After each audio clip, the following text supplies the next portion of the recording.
ครับสวัสดีครับFC ของอาจารย์น็อตพาเฮงทุกท่านเมื่อนี้ผมมาติดตามน้ำแม่นางตะเคียนก็ได้ไปเป็นแนวทางของงวดวันที่2 พฤษภาคมปี69ขอให้ FC สุขุทุกคนจงมีโชคนำกันเด้อมื้อนี้จะได้มาติดตามน้ำต้นแม่นางตะเคียนอยู่หนองน้ำแห่งนี้มากับพ่อฟ้องกับแม่เพิ่นกับน้องลูกดิกมา3-4 คนเพราะว่าพ่อฟ้องเพิ่นปรากฏว่าเพิ่นให้เห็นเพิ่นปรากฏตัวให้เห็นอยู่ตลอดนั่งเพิ่นอยู่นี่แต่เพิ่นก็แนวเพิ่นก็บ่ได้เคยเล่นเสี่ยงโชคเสี่ยงหยังจักเที่ยเพิ่นก็เลยบ่เคยขอบ่เคยอันนี้วังไหนๆเพิ่นก็เห็น2-3มื้อที่วังเพิ่นก็เห็นอยู่กับกุดเขาเอิ้นกุดหยังบ่ผมก็บ่ฮู้เพราะมันบ่แม่นเขตบ้านพวกผมอยู่แม่น้ำใหญ่ไหลจากมูลพุ่นล่ะเข้ามาจากแม่น้ำมูลเข้ามานี่ต้นก็บ่ใหญ่ดอกครับแต่ว่ามันเป็นเก่าแก่ตะเคียนต้นเป็นต้นเก่าแก่มันหักไปครึ่งหนึ่งแล้วลงไปในน้ำก็เหลืออยู่ฮะโฮมดีอยู่อืมนั่นล่ะให้พอฟ้องไปขอเพิ่นเลยเอาน้ำแดงให้เพิ่นบอกเพิ่นเลยให้พอฟ้องเป็นคนบอกคนกล่าวเลยอย่าขัดอย่าขวางขอโชคขอลาภให้ลูกให้หลานแน่ว่าซั่นอืมจุดธูปบอกเลย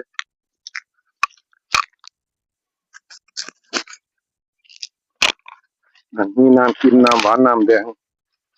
เอามาฝากมาตอนเพิ่นอยู่เดี๋ยวให้พอฟ้องเพิ่นบอกกล่าวเจ้าที่เจ้าทางผู้เพิ่นอยู่นี่เพิ่น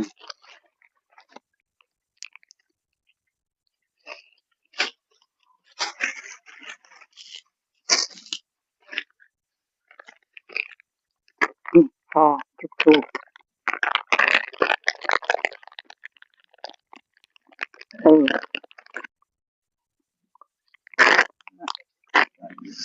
เย็นเลย เดี๋ยวขอไปเบิ่งใกล้ๆนี่เนี่ยเพิ่น นี่พอถูกตะเคียนน้ำไม่เป็นแม่เรากินน้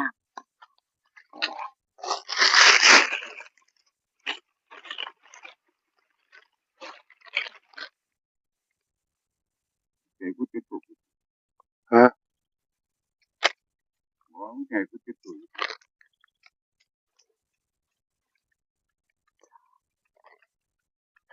ต้องคิดได้อ๋อโอ้เพิ่นออกจากเพิ่นบอก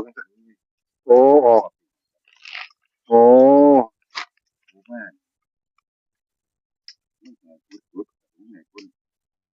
ยกมือไหว้มึงมันหมด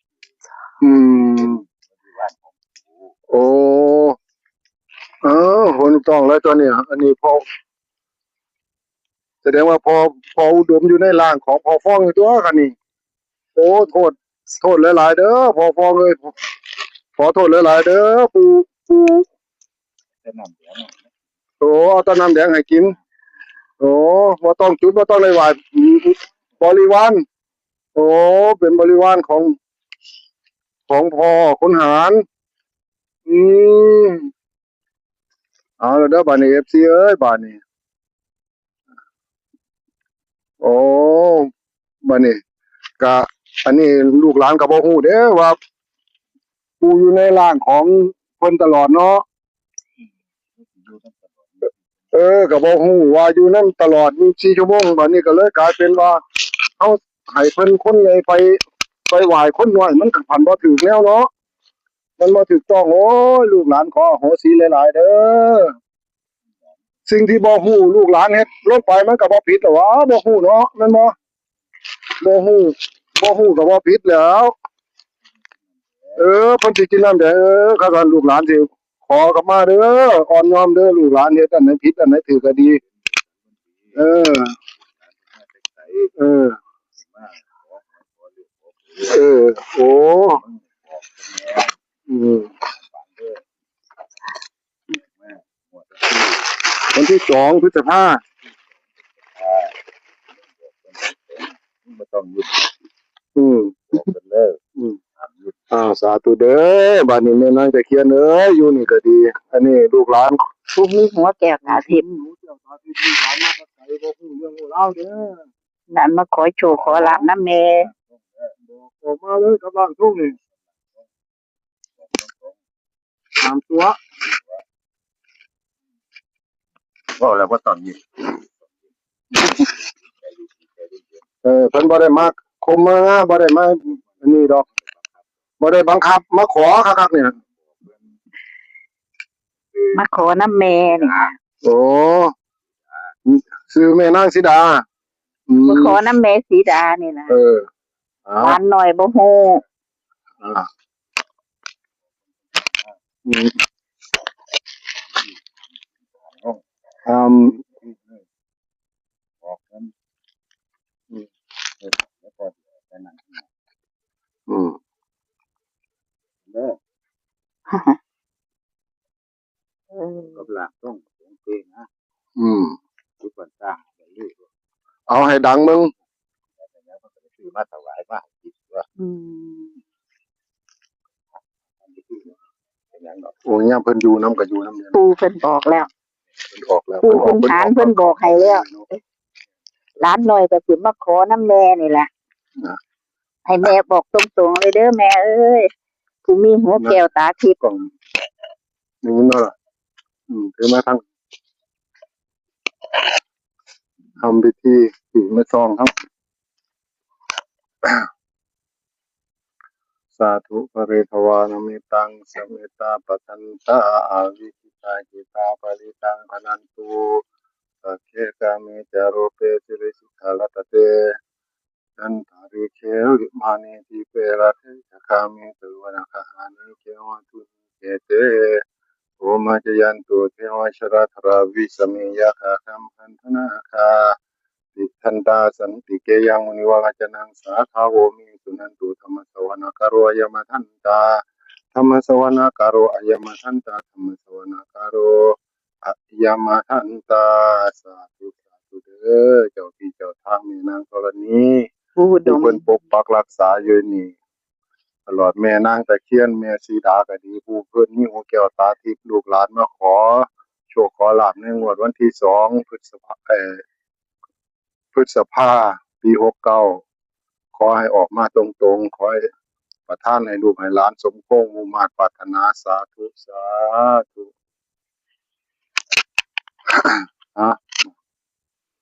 นั่งให้มั่นคงจิตให้นิ่ง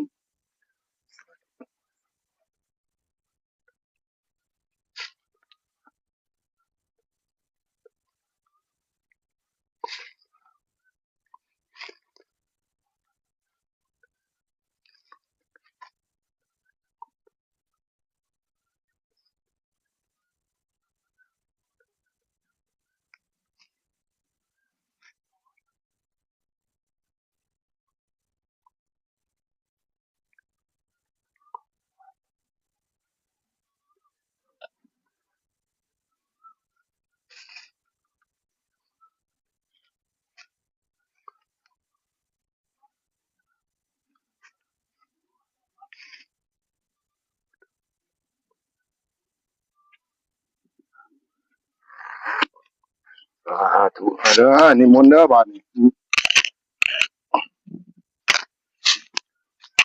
ที่ใจมันดีดีนะ ตั้งได้ อืมไม่ต้องตั้งนะคือเอานี่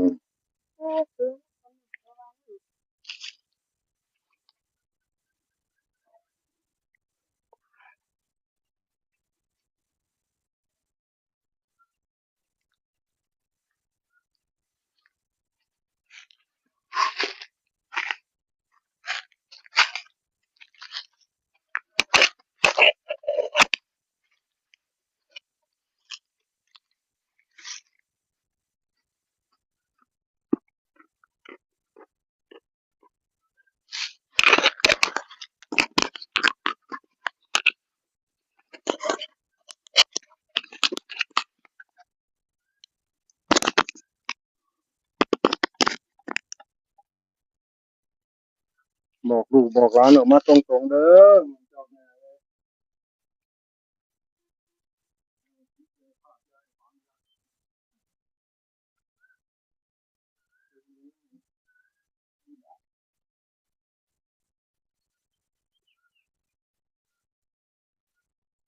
มาเขียนเลยมาเขียน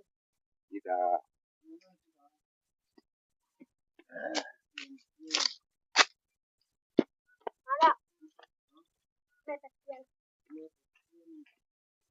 เนี่ยที่ดาเลย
สีโบราณเท่านั้น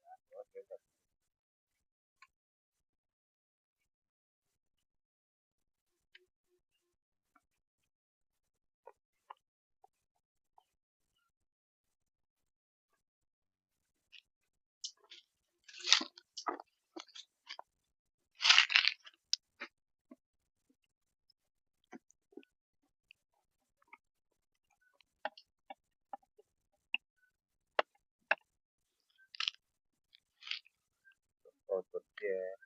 ตายไปแล้วมาใหม่ตัวนี้นะ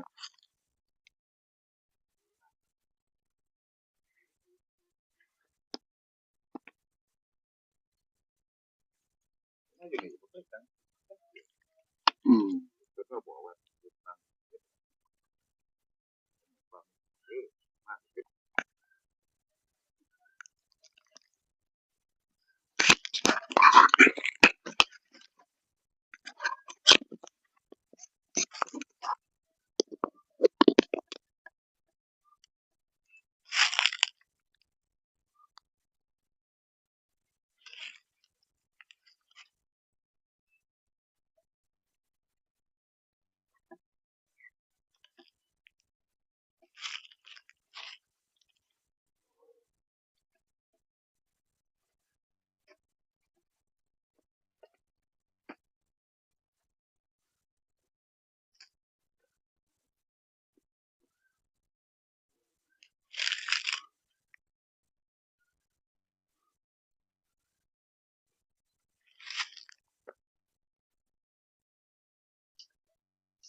บอกออกมาดังๆเลยเด้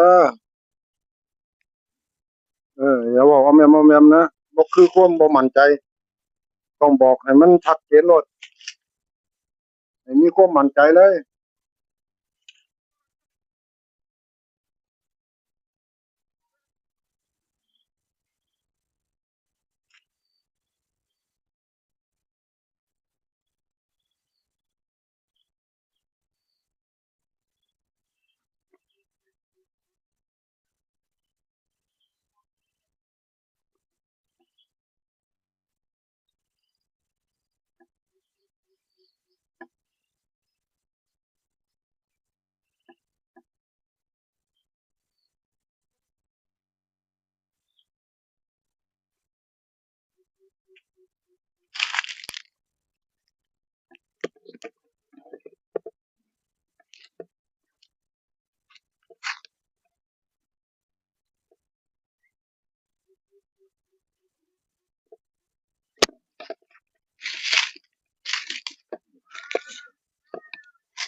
เป็นจังไหนเนาะแม่เอ้ยมายังเนาะบ บอกลูกบอกหลานได้ยังเนาะ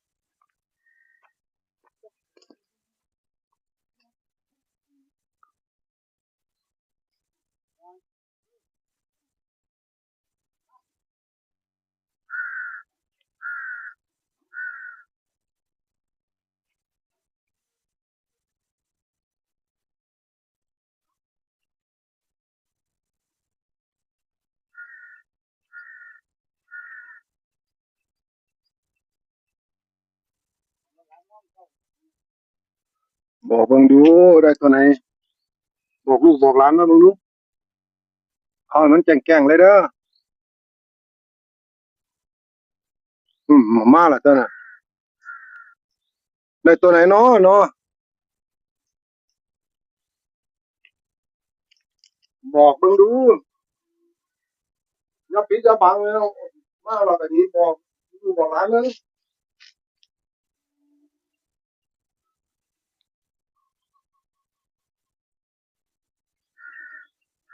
ได้ตัวไหนเนาะบอกลูกหลานเลย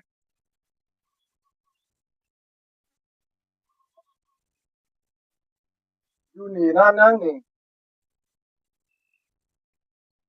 อยู่หลายบ่อยู่หลายคนบ่อยู่หลายคนอยู่ติ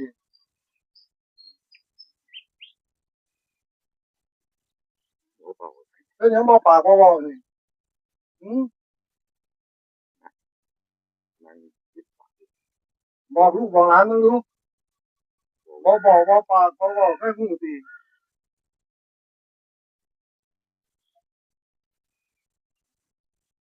มาแล้วจังได๋บ่บอกลูกบอกหลานบอกเบิ่งได้ตัวไหนลูกหลานก็อยากรู้ 576ฮะตัวไหนก่อน576 576โอ้ยเว้าแห้งๆไปหยังคือคนมั่นใจนี่ไปหยัง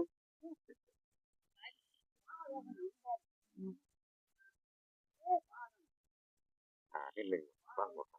จ๊ะ คือว่าหนึ่งเจ็ด 176คือ576บ่576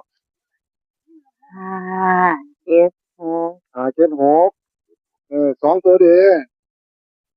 บ่มีแม่อยู่นี่จักคนนี่ อยู่กับลูกกับหลาน เอาลูกเอาหลานอยากได้หยังเนี่ยบ่อยากได้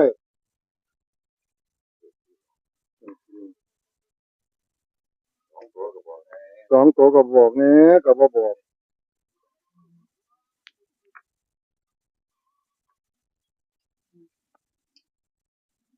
แม่นแท้ตัวนี้งวดนี้อย่าปิดอย่าบังเด้อแต่เขาโดนแล้วทางบ่ปากบ่เว้าเมื่อยแล้วล่ะเอาขอล้างมึงดู อืม ยายเป็นจังไดเพิ่นเป็นหยังคือยังเว้ายาก อืม เพิ่นเป็นจังได เพิ่นบ่ค่อยอยากบอกกัน บ่ค่อยอยากเว้าเลย เพิ่น เป็นหยังบ่อยากเว้าอยากจาย้านอีหยังเออเพิ่นก็มาดีมางามทุกคนพ่อก็มาดีผู้ใดก็มาดีนี่ เพิ่นอยู่1,000 ปีแล้วเด้อยู่ นี่เอาเลขให้เพิ่นเบิ่งดูนี่เอาหันหน้ามาครับพี่โอ้เพิ่นก็เว้ายากบาดนี้ FC เอ้ยนักปากตึงๆเอาโลด อืม อืมนักปากตึงๆเลยแม่นางสีดาเอาไปเบิ่งตัวเลขน่ะเห็นบ่นี่เห็นอยู่ตัวนี้576เลขพี่น้องกันเลย576 575676FC เอ้ยบาดนี้นี่ล่ะมีส่ำนี้ล่ะแนวฝากแนวต้อนจากแม่อิหยังนี่ก็ แม่สิ แม่สีดากับปู่ใหญ่เพิ่นเข้าร่างของพ่อฟองนำ ก็เลยกลายเป็นว่าเพิ่นก็บ่อยากเว้าเพิ่นก็เกรงใจกันเพิ่นก็ เพิ่ เกร น ง อ ใจ ยู่ กัน โดน เนาะ แหละเนี่ยปู่ เพิ่นก็บ่อยากเพิ่นก็บ่กล้าเว้ากล้า เป็น ฟ้อง พันปีแล้วหั่น เพิ่นก็เกรงใจปู่ขุนหารนำ ปู่ ปู่ อุ ขุน ด หาม รเพิ่นก็ ก็ มา จะอ นำ ยู่ ก็ นี่ เลย เดี๋ย ก ว ลาย เพิ่น เป็ ก็ นว่า มา เพิ่นก็ กั บ่ น กล้าเว้ากล้าบอก ปู่อุดมก็ย่างมาอยู่ พออุดมก็อยู่ปู่ขุนหารก็อยู่มื้อนี้ ปู่เอาอันนี้ไว้ให้ เดี๋ยว เพิ่นนี่เอาไว้ดอกไม้ โอกาสหน้าก็สิอันนี้ดอก เอาไว้ให้เพิ่นอยู่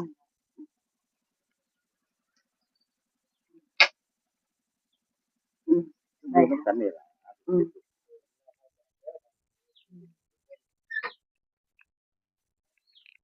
ถ้าได้เป็นแนวทางแนวทางการ